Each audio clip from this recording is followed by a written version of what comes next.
महाराष्ट्र चुनाव के मद्देनजर पार्टियों ने लगभग अपनी अपनी सीट शेयरिंग तय कर ली है, जिसके बाद उम्मीदवारों के नाम की घोषणा भी हो रही है। पक्ष और विपक्ष खेमे से पहले प्रत्याशियों की लिस्ट सामने आ चुकी है और उनमें शामिल कुछ हॉट सीट पर सबकी नजरें टिकी हैं। वहीं उन विशेष सीटों को पार्टी पकड़ मजबूत रखने के लिए सोच समझकर वहां उम्मीदवार के नाम का ऐलान कर रही है।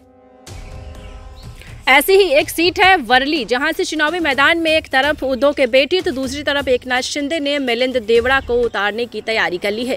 इस सीट पर दिलचस्पी ज्यादा इसलिए भी बढ़ रही क्योंकि सवाल ये उठता है कि क्या शिंदे की शिवसेना की तरफ से मिलिंद उत्सव की शिवसेना से चुनाव लड़ रहे आदित्य ठाकरे को मात दे पाएंगे, क्योंकि जो विवरण सामने आ रहे हैं उसके अनुसार मिलिंद की खास पकड़ या बहुत चर्चा वर्ली में मिलिंद की नहीं है। 2019 के आंकड़ों के मुताबिक वर्ली में करीब 2,71,000 मतदाता है।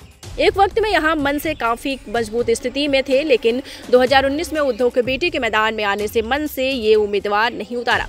जातिगत समीकरण की बात की जाए तो वर्ली सीट पर 11% दलित और 9% मुसलमान हैं। इसके अलावा 2.7% पाटिल, 2% जाधव और 2% तांबले मतदाता इस क्षेत्र में है। सभी वोटर शहरी समुदाय के हैं। 1990 के बाद सिर्फ एक बार इस सीट से शिवसेना हारी। 2009 में एनसीपी के सचिन अहिर ने शिवसेना के आशीष को हरा दिया। 2019 में आदित्य ठाकरे जब इस सीट से मैदान में उतरे तो उनके सामने एनसीपी के सुरेश माने मैदान में थे। आदित्य ने इस चुनाव में 67,000 वोटों से जीत हासिल की। वहीं दूसरी तरफ मिलिंद का ट्रैक इस जगह पर काफी खराब है। 2014 से अब तक मिलिंद कोई भी चुनाव नहीं जीत पाए।